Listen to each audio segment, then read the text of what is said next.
నమస్కారం NSTV news కి స్వాగతం. నా పేరు సంధ్య. ముందుగా వార్తల్లోని ముఖ్యాంశాలు. మహబూబ్ నగర్ జిల్లా మధునాపూర్ మండలంలో ప్రకృతి వ్యవసాయం మీద అవగాహన సదస్సు నిర్వహించారు. ఈ కార్యక్రమంలో ముఖ్య అతిథిగా ఎంపీ డికే అరుణ పాల్గొన్నారు. ఆమె మాట్లాడుతూ ఇప్పటి కాలం అందరూ రసాయన ఎరువులతో వ్యవసాయం చేస్తున్నారని, ఇలా చేయడం వల్ల మనుషులకు రోగాలు వస్తాయని, ప్రతి ఒక్క రైతు సేంద్రియ ఎరువులతో పంటలు పండించాలని కోరారు. అదేవిధంగా ఈ కార్యక్రమంలో బీజేపీ నాయకులు డోకూర్ పవన్ కుమార్ రెడ్డి, కొండా ప్రశాంత్ రెడ్డి, రైతులు పాల్గొన్నారు. అభియాన్ కార్యక్రమం కింద ఈరోజు మహబూబ్ నగర్ జిల్లాలో ఈరోజు మదనాపురం గ్రామంలో కృషి విజ్ఞాన కేంద్రంలో కేవీకేలో ఈ యొక్క సమావేశాన్ని, ఆర్గానిక్ రైతులతో సమావేశాన్ని ఏర్పాటు చేయడం జరిగింది. ఈ యొక్క ఆర్గానిక్ రైతులకు కేంద్ర ప్రభుత్వం ద్వారా అందిస్తున్నటువంటి అన్ని పథకాల గురించి, వాళ్ళకు సమగ్ర అభివృద్ధి గురించి, వారికి కేంద్ర ప్రభుత్వం ద్వారా అందిస్తున్నటువంటి ప్రతి పథకాల విషయంలో కూడా ఈరోజు ఇక్కడ అవగాహన కల్పించడం జరిగింది.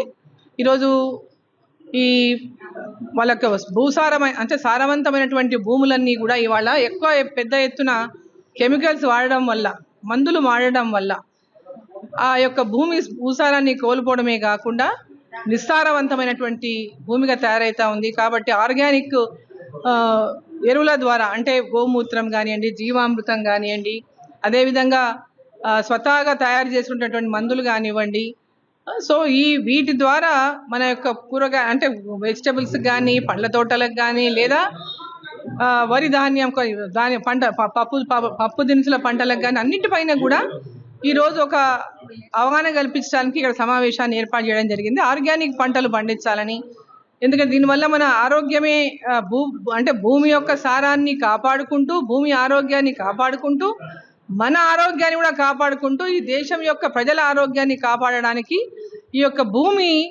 సహజవంతమైనటువంటి మన భూములను ఈరోజు భూసారాన్ని కోల్పోతున్నాయి. కెమికల్స్ ఎక్కువ వాడడం వల్ల, యూరియా కానీ, డిఏపి కానీ, అనేక రకాల మందులు వాడడం వల్ల ఈరోజు పెద్ద ఎత్తున మరి భవిష్యత్తులో అనేకమైనటువంటి రోగాలని ప్రజలు ఎదుర్కొనేటటువంటి అవసరం ఉంది. కాబట్టి తొందరగానే మేలుకొని ఈ యొక్క భూముల్లో సారవంతమైన భూములను తయారు చేయడానికి మరి ప్రతి ఒక్క రైతు తమ ఇంట్లో పశు సంపదని పెంచుకునే విధంగా కనీసం ఒక్కొక్క ఇంట్లో ఒక్కొక్క ఆవును కానీ లేదా గేదెని కానీ పెంచుకొని దాని ద్వారా వచ్చేటటువంటి ఎరువుల ద్వారా వాళ్ళ యొక్క పొలం ఎకరా ఉందా, 2 ఎకరాలు ఉందా, 10 ఎకరాలు ఉందా, వాళ్ళకు ఉన్నటువంటి వ్యవసాయ భూములకు అనుగుణంగా పశు సంపదను పెంచుకునేటటువంటి విధంగా కూడా వారికి ఇవాళ అనేక సూచనలు, సలహాలు ఇవ్వటం జరిగింది.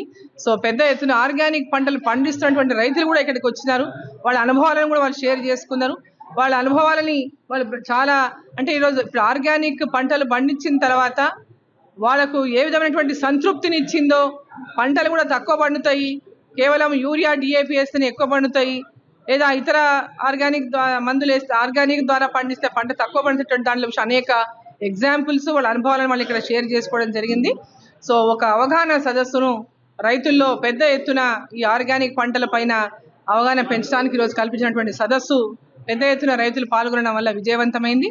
రైతులందరూ ఇక్కడికి పాల్గొన్న రైతులు వారి వారి గ్రామాల్లో ఈ విషయం పైన చర్చ జరిగి రైతులందరిలో కూడా దీనిపైన అవగాహన కల్పిస్తూ ముందుకెళ్లాలని వారు కోరడం జరిగింది. సో ఇవన్నీ కూడా పురుగును నశింపజేయడానికి అనేక మూలికలు మన చుట్టుముట్టే ఉన్నాయి, మన దగ్గరే ఉన్నాయి. వాటిని ఈ యొక్క కెమికల్స్ వాడడం వల్ల రాష్ట్రాల్లో ఈరోజు క్యాన్సర్ బారిన పడిపోతున్నాయంటే మనకు కూడా భవిష్యత్తులో ఎంతో దూరం లేదని అనుకోవాలి. ఇప్పటికే మనం చూస్తాం, 10 మందిలో వరకు ఇద్దరికి క్యాన్సర్ చూస్తున్నాం. కారణం ఏమి లేదు, ఆయనకు తాగుడు అలవాటు లేదు, స్మోకింగ్ అలవాటు లేదు, ఇంకో చెడ్డ అలవాటు లేదు, ఏ అలవాట్లు, అన్ని మంచి అలవాట్లు ఉన్నా క్యాన్సర్ వస్తుంది. ఎట్లా వస్తుంది? మన ఫుడ్ హ్యాబిట్సే, ఏదో వచ్చినా మన ఫుడ్ హ్యాబిట్స్ ద్వారానే వస్తాయి. కాబట్టి ఇవన్నిట్లో విషయంలో కూడా మనము ఒక అన్నం పెట్టే చెయ్యి మన తినడమే కాదు, 10 మందికి అన్నం పెట్టే చెయ్యి రేపు మనము మన పిల్లలే కాదు, ఎంతో మంది దేశంలో అనేక మందికి మనం పంట పండించి తినిపిస్తున్నాం. సో ఆ దిశగా మనం అందరం కూడా ఆలోచన చేయాలి. రేపు మనం బాగుండాలి, మన పిల్లలు బాగుండాలి, మన తరాలు బాగుండాలి, మన దేశం బాగుండాలి.